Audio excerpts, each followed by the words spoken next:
Yeah guys, we're back again, and today we're changing the engine mountings. As you can see how bad they are.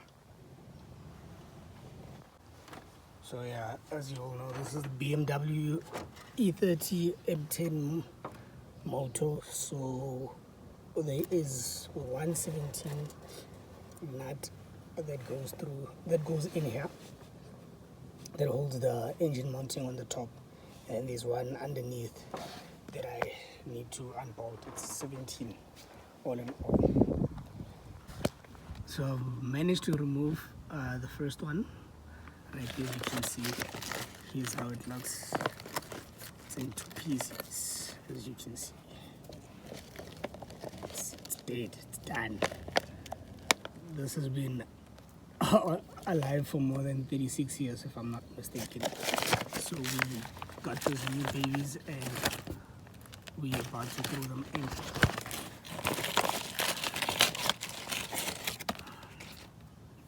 Yep, we're about to throw them in right there. So stay tuned.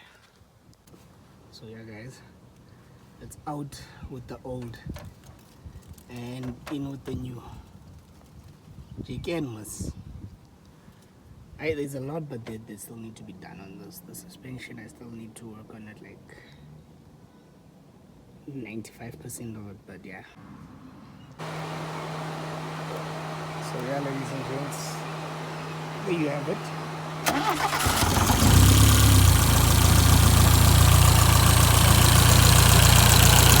Nice big install.